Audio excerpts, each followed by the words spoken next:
Well, hello everyone. Sandy Geroux here, and I'd like to welcome you to this edition of Admin Chat. Today we're going to be talking about too many thank yous, and can courtesy actually limit your reputation? I know, sounds like a weird topic, right? Too many thank yous? How in the world can you have too many thank yous? Well, I also thought it was a kind of a weird topic when it came up on one of my recent trainings that I had done. And one of our attendees said to me and the rest of the group that her leader told her that she says, "Thank you too much." Now, we were a little taken back by this, as was she. And we asked her, well, what did he mean by that? And she said she doesn't know, because he took her by so much by surprise when he said it that she didn't ask the question at the time. And she said, and now I feel funny going back and saying anything about it and asking him about it. Well, I can understand that, but let me just say this. If there is something that's going on that someone has brought to your attention and you are so surprised or whatever that you don't think of it at the time, don't be afraid to go back and ask them about it. All you have to do is say, I've been thinking about what you said, and I wanted to ask you if you could expound on that a little bit, because I'm not sure what you mean, and therefore I'm not sure what I can do to correct that situation or to help that situation. You see, what you do when you don't ask clarifying questions about that is, first of all, they don't see your behavior change because you don't know what to change. And so they think that, oh, well, I told her about that, but she didn't care about it at all. The other thing that it could come across as is indifference to their opinion. Like, well, I told her about this, but she didn't even care to ask me about it. Maybe she doesn't value my opinion. And the other thing is that it could look like you're just too uncaring or indifferent to even change anything that's been brought to your attention. So when you don't clarify what those things mean, it could hurt your reputation, at least in that person's eyes. And it doesn't do anything for the fact that they have the courage and the concern and care and compassion for you to bring something up, and you don't even respect them enough to take their advice. So it sounds like you don't really want their advice.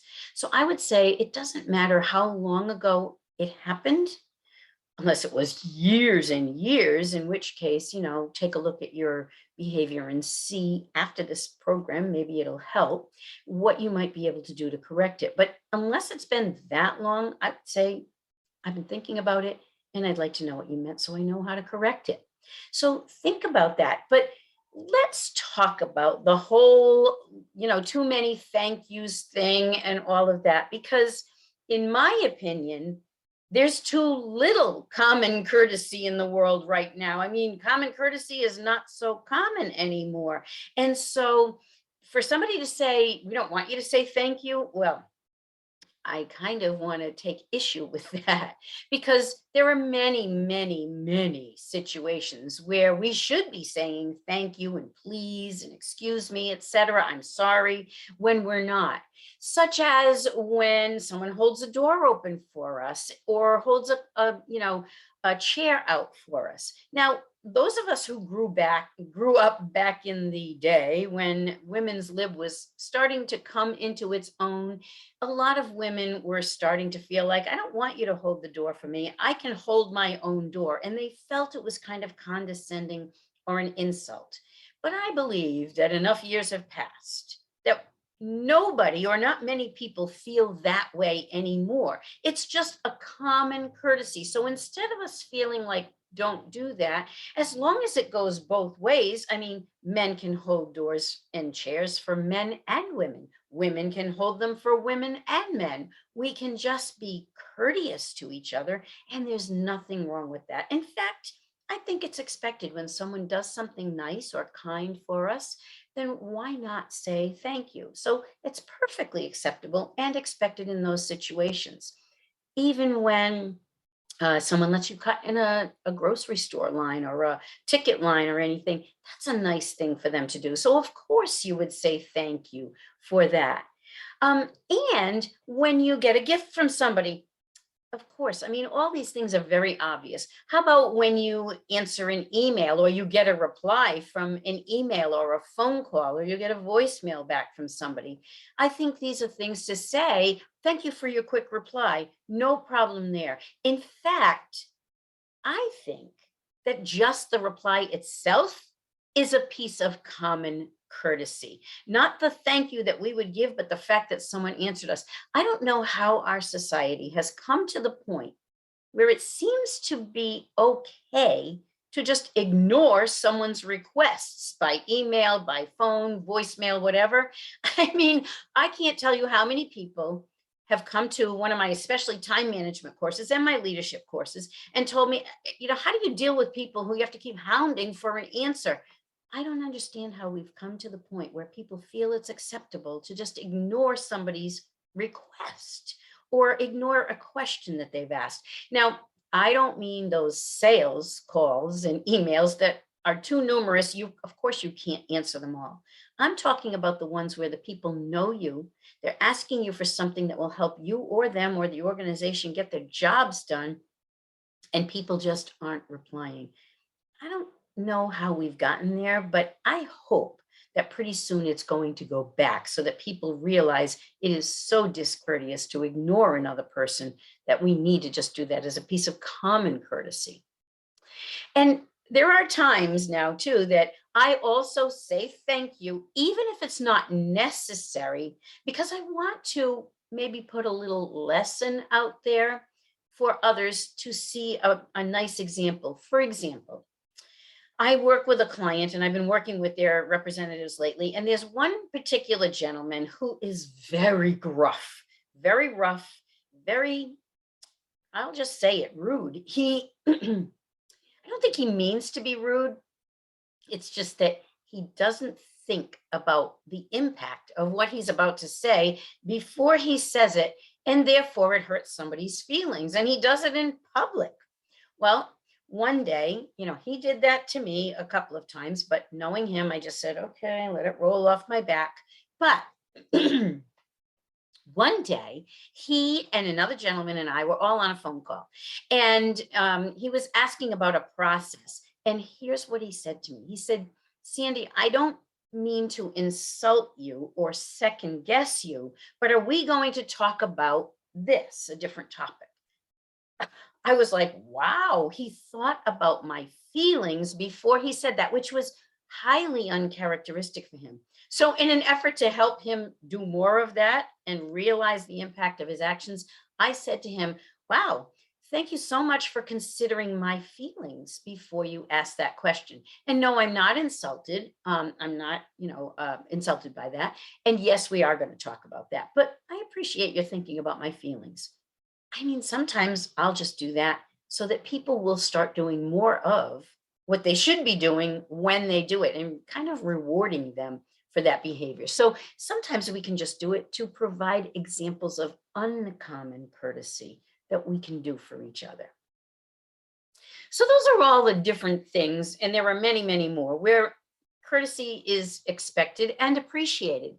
However, I have to imagine that the comment that that woman heard, and many of us here, was due to the fact that she uses sometimes the courtesy words and actions and the behaviors that go with them inappropriately or inadvertently, hurting her own reputation by not using them right. For example, whether you're in a conversation or you're in, having an email or a note, and you want to say thank you, say it once. For example, is it in the salutation? Thank you for your quick response, Mary. Okay, great. But don't keep repeating it over and over in the body of the email. If you want to say it one more time when you close it and say something like, thanks again, Sandy, fine, that's great. But if you keep saying it over and over and over, it gets distracting. In fact, it's the same with apologizing. I'm sorry, right? I apologize, Mary. Say it once. And then if you want to say it one more time in the closing or when you're closing a conversation, this is not just for emails, just say it once. Otherwise, it can again get distracting. So think about, especially if it's in writing, how many times does thank you or please or I'm sorry appear in that note? And if it's too much, take out some of them. Just take a look at that. And while we're on the topic of saying I'm sorry, do you really mean I'm sorry? Or do you really mean excuse me? I see so many people, and myself included in the past, who instead of saying excuse me, say I'm sorry all the time. It's like you're constantly apologizing for something.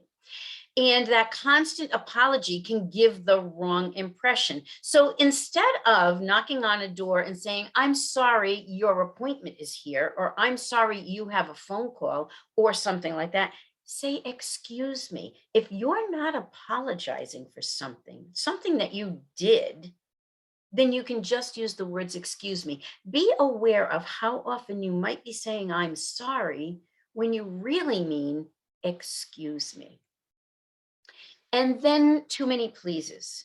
When you say please, of course you want to be courteous and polite. Please do this. And while you're at it, could you do that? I'd appreciate it if you do that. Mix it up a little bit. But too many pleases, please do this. And then please do that. And please do this.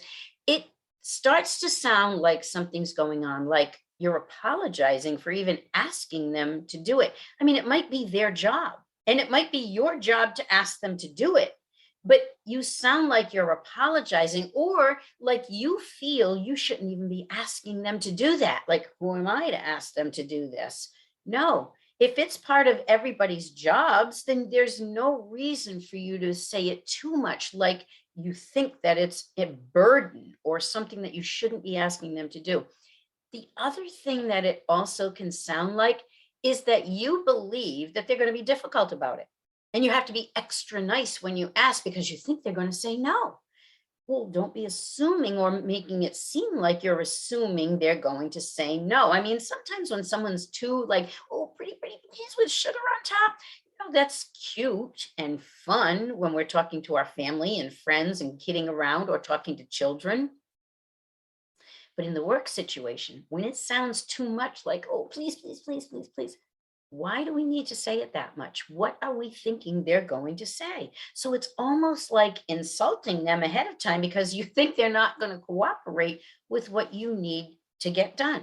So don't say it too often. And it's funny. I know you may be thinking in the back of your mind, because I was, as I was, uh, creating this webinar, this admin chat, I was thinking, wow, is it really that bad? And then boom, it's like the universe answered me to let me know whether it was or not. Because just last week, my husband needed a medical test done, and I went with him. While we were in the little waiting area, waiting for him to go in and get his test, they had to come out and have him drink some stuff, right? So she came out and she said, would you please drink this and then let me know when you're done, right? Great. That was nice, the please. But then it was, and please take off your watch. And then you can please take off your belt. And then please put on this jacket. And then please do that. And she did it with every single patient that was in there, excessively. Every sentence started with it. And it became distracting. And I thought to myself for a minute, wow, is that just because I'm so focused on this, because I'm creating this admin chat and these things that I want to tell people, and because we just had this conversation in that training? But no, my husband noticed it too. It was almost like she was just constantly apologizing by saying please too much. This was her job. She was being very polite and very compassionate and kind. But when it went too far, it became distracting. So don't let it get too far so that it becomes distracting to others. And now they're focusing on the way you're behaving rather than what you're asking them to do. And here's a point I wanted to bring out. There is a very fine line between being nice or being sympathetic or empathetic and being condescending. And I never realized this until something happened when I was a real estate agent. What happened was I had a closing coming up, and I was the listing agent, and a friend of mine, another realtor, was the agent for the buyer. So a few days before the closing happened, my friend came to me and said, Sandy, I can't be at the closing. Would you just take care of my people for me? Nice request, fine request. And I, in my efforts to be nice, super nice, I said, sure, no problem. She immediately called me on it and said, they're older, but they're not feeble. And so you don't have to be condescending. I was completely shocked by this because I didn't think I was being condescending at all. I was trying to be nice. But what I realized later upon reflection was all I needed to do was say, sure, no problem. Keep my head straight, keep my voice professional. But what I did was my tone of voice changed. Sure, no problem, as if I was talking to or about talking to a child. And I didn't mean that at all. I was just trying to be nice. And then you add the head tilt in with it, and all of a sudden that crossed the line into condescension. Needless to say that after that, she had someone else attend the closing with her buyers because she didn't trust that I wasn't going to be condescending to them. And it just made me think, wow, you know what? I have never forgotten that experience. And in fact, I do speech writing and speech coaching. And every time I work with a female client, I always warn them about the fact that, especially if they're doing anything that sounds like we've got to tell them what to do, you don't want to sound like you're lecturing or you're condescending like your mom. Because sometimes when you do that, oh, would you do this? Here's a cookie. That's what it sounds like. And people don't want to be lectured by mom. But many female, especially speakers, kind of go into this territory. And one of my clients one time said, I don't understand what you're talking about. So I told her, videotape yourself. When you do your speech, do it at home, practice, and do a videotape and watch it and see if you can see what I'm talking about. She came back and she said, oh my gosh, Sandy, I saw it. I couldn't recognize it before I saw the recording, but once I did, holy cow, she said, and then my husband heard me and saw me doing that and said, yeah, you do that a lot. He had even noticed it, but hadn't said anything to her, and it was coming through in her speaking. So be very careful of the head tilt, the change of voice, the overly nice thing that can be perceived as being condescending. It was an eye-opener to me. So we've talked about a few things that you can do to inadvertently hurt your reputation, your credibility, etc. But what are the pitfalls really of this? Well, some of them are that sometimes when you're too nice, people think you have a hidden agenda. I mean, it's like, okay, what do you want? You know, you're being too nice here. How come you're being so nice? What do you want? What do you need from me? Right? You've seen it, you've felt it, I'm sure. People think when you're overly nice, you must want something that you're not saying. So don't let them think that you have a hidden agenda.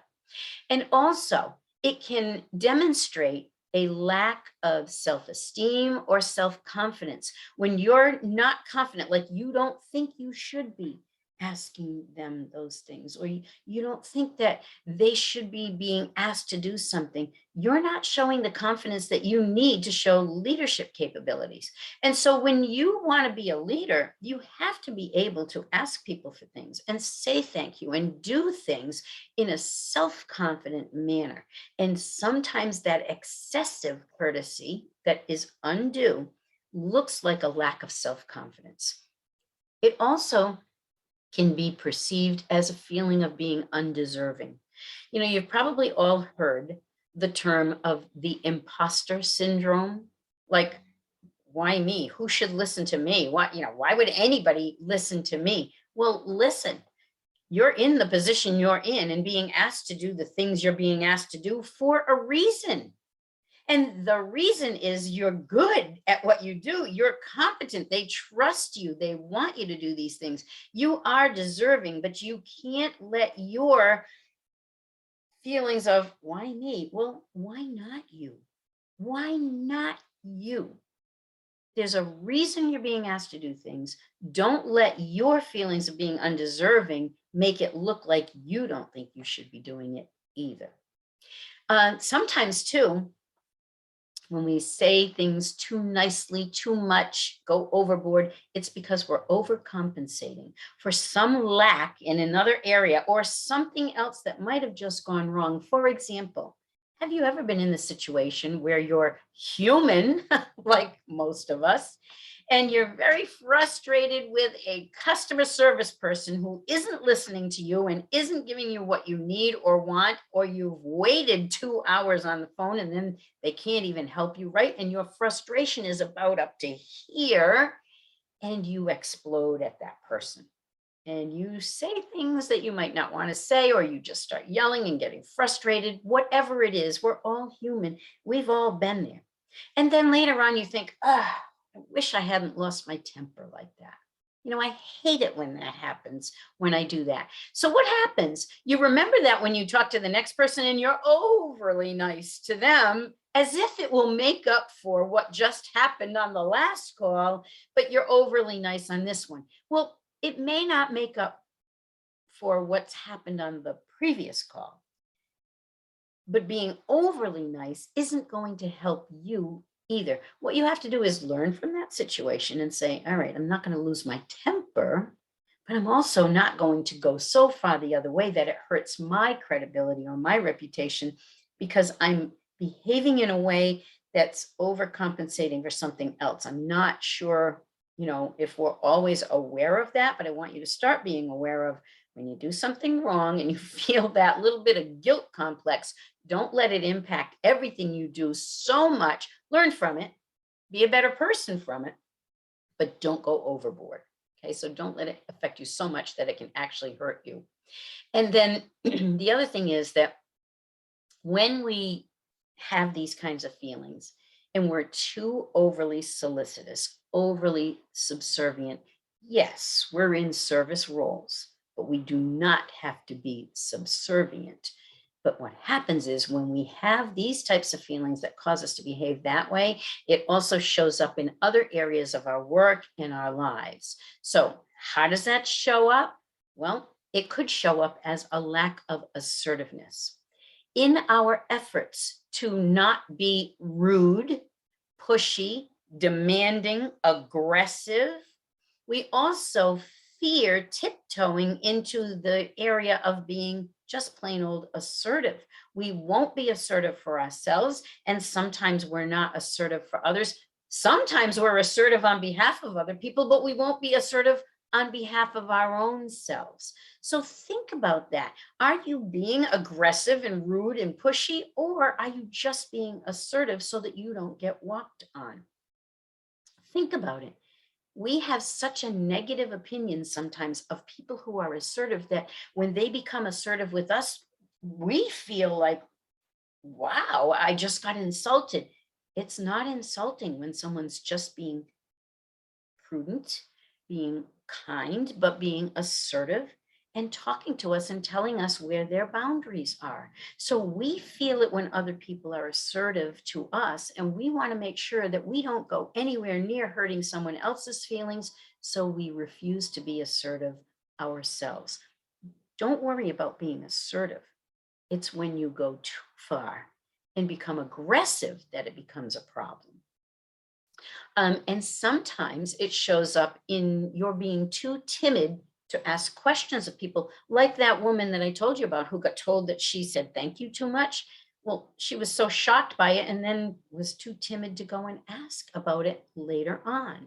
See, what happens is, especially I find with administrative professionals, many of us, we feel that service orientation. So when we're asked to do something, it's kind of like, well, I'm just going to go and do it. And if we ask a question, sometimes we feel like that's disrespectful. I can't ask my leader questions. Well, you can't ask questions about, well, why do I need to do this? You're not questioning the need to do it. You're not questioning their intelligence or their, sensitivity in asking you to do it unless it's something completely wrong. But what you can ask is, what about the timing? when does this need to be done by? Because do I need to drop everything right now? In which case I might let something else have a problem because I'm handling this and it doesn't need to be done right now. Or maybe it's about its priority. Is this a higher priority than what, Cindy just gave me yesterday? Oh, well, sometimes when you're working for more than one person, you get conflicting things thrown at you. You can't make the decision on your own of which one is more important. Sometimes you need to go back and ask them, all right, I have two projects. Both seem to have the same due date. Which one do I work on first? And if I need to do both, can I have some help? So it's really, you're not questioning the need for it. You're not questioning their intelligence or anything about them. You're just questioning, you're using clarifying questions to make sure that you get the job done right.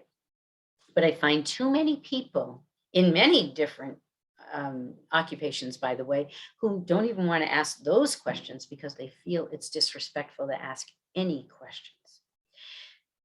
It also can show up as hesitance in speaking up and offering your ideas and suggestions. You don't want to insult anybody. You don't want to insult a process. You don't want to tell people that things are wrong. But if they are, and you have a suggestion, don't go to them with a problem unless you also have a solution, by the way, because if you're not part of the solution, you're what?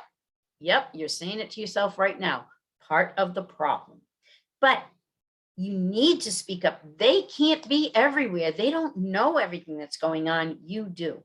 And I was hired a while back hired by a very large international company to train their administrative professionals. And so the leaders were given a survey before we started the training to ask them, what do you want, Sandy, to train your administrative professionals on?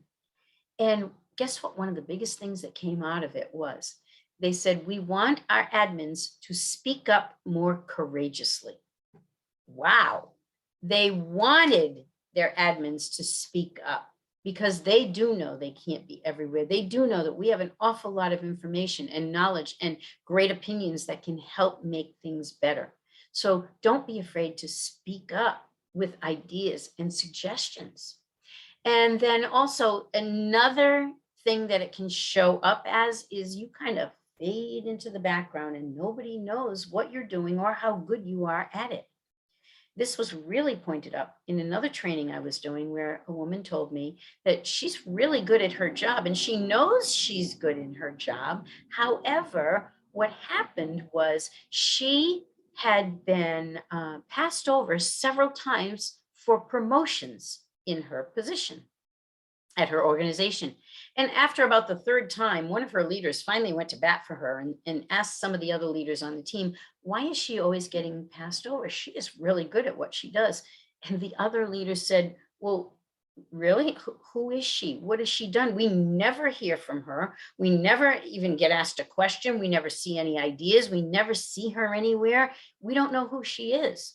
So of course she's not going to get a promotion because nobody knows who she is or how good she is at what she does because she just faded into the background. See, when we don't do anything different than what we're asked and we just kind of, well, I'm the support person. I need to stay in the background. Well, yes, that's true. But it doesn't mean you can't help make things better by making suggestions and asking questions and just letting your presence be known once in a while so that they know what you're doing and that you care about doing the best for the organization. So don't fade into the background and become invisible. Now, that is an awful lot of psychology for one program, but it's necessary for us to make sure that we understand that comments like these can happen. And if we don't pay attention to what's going on and what we're doing and saying and how we're doing and saying it, we can inadvertently damage our own credibility and our own reputation just by trying to be too nice. So what do we do to overcome these problems? Well, first of all, know your audience. I mean, this is a basic rule of thumb anyway. If you're working with someone who's more gruff than fluff, then you'll want to dial back the over solicitousness and just be very straightforward and professional but courteous when you're talking to them. If you're, on the other hand, working with someone who is more compassionate and empathetic, then you can dial it up a little bit, but know who you're talking to and use the right phrases. For example, if you don't mean I'm sorry, don't say I'm sorry. Say excuse me or whatever else is appropriate. And use them only when you really mean them, when you really need them. If you do have to apologize, obviously, don't hesitate. But you don't need to be thinking about how I'm always got to be apologizing, as if I'm apologizing for my very existence. And then use them appropriately. Once, maybe twice. Use them for the right situations. Make sure that you're using them in the way that they're meant to be used and can be used professionally and appropriately. And then just be aware of when you feel uncomfortable. And maybe you're just using these to fill a gap. I mean, sometimes we're just saying things. For example, so many of us have such trouble accepting praise that when somebody gives us a piece of praise, instead of just saying thank you, we say thank you, but oh, it was really nothing. Well, now we're denigrating not only the praise, but we're slamming ourselves too, as if, oh, anybody could have done that. And maybe it's true, but maybe not. Doesn't matter. You've done it. You're being thanked. You're being thanked and praised for it. Just say thank you. Or sometimes we'll say, oh, well, thank you, but oh, I made so many mistakes in the process. Really? Do you really feel the need to point out your mistakes because you don't want to feel like you're bragging? None of us likes a braggart, but we don't need to feel like we're bragging. If someone's just coming to us and praising us for something we did well, we can just say thank you and not slam ourselves into the ground with all the mistakes that we made besides. Admit that you did something good and accept the praise for it. Or sometimes we feel like, oh, we have to shove off praise to other people, like, oh, thank you, but so-and-so is so much better at it than I am. Well, that's great, but I'm not talking about so-and-so. I'm the one being thanked. I need to just accept that, say thank you, and end it. End it there, period. Okay, so just use it and be aware of when you feel uncomfortable. Just don't go overboard with especially the thank you, but. So what's expected in leadership positions? Well, it's funny, there's still a lot of people who subscribe to the old school thoughts that nice guys and gals finish last. And there is a lot of prior research from years ago that shows, oh yeah, the leaders who are the most successful are not the ones who are the nice guys. Well, okay, but times have changed. And we are now in a world where it is much more acceptable and, by the way, expected that our leaders have compassion, empathy, understanding. They care about us as people. We are no longer in the world. Think about this. When you have a medical doctor in the past, you would say, oh, well, he's a great doctor, but his bedside manner is awful. However, he's a great doctor, so I'll take it. Well, guess what? People don't want to take it anymore. So the bedside manner now does matter, and people will switch doctors if their doctor acts like a jerk just because they're good. Oh, there's plenty of doctors out there who are good and don't act like that. Same with our leaders. We need to have a good desk side manner now. And people will not tolerate, as much as in the past, leaders who don't have the compassion and the empathy that is required for the positions. So I do believe that even though we've been talking about don't go overboard, we do need to be much more compassionate and empathetic than before. So it's a matter of melding both worlds together now. Again, knowing who your audience is, are they from the old school or the new school? And how can I just at least be cognizant of my behavior? I don't have to change who I am. I can still be courteous and polite no matter what. But I want to make sure I'm not giving the wrong impression with the way I say and do things and when and how often I do them. So this is all just to say it really is kind of a personal preference, but let me give you a story that can just show you that as long as we are courteous and we are aware of what we're doing and we are authentic to who we are, it can work for us, especially by being authentic. For example, several years back, I was in an organization and I felt that there was one gentleman there who didn't respect me. I didn't know why. I mean, it was just kind of, I don't know, in little things, but I didn't know if I was imagining things or what. We didn't have that much to do with each other anyway. So I didn't bother trying to fix something that might not even be wrong and could be made worse by my bringing it up. So I just let it go until anytime, if such occurred, then I would have to deal with him more. Well, of course, a few years later, it did occur. I became the president of that organization, and he was elected to the vice president position. Well, now we're on the board together. We have to work together a lot. And I said, oh boy, this is going to be interesting. And I kind of dreaded the fact that he was the one who was elected vice president. But I said, doesn't matter. I'm just going to be who I am, and we'll see if there's a problem. I'll handle it if a problem arises. So I just started my board meetings and we went about our business, and I was just being me. Well, about 2 months in, I got a phone call from that gentleman. And he said, Sandy, and by the way, when I saw his name pop up on my phone, I'm thinking, oh, really, even though I hadn't had any problems, it was just still lingering back there from when he was seeming to not respect me.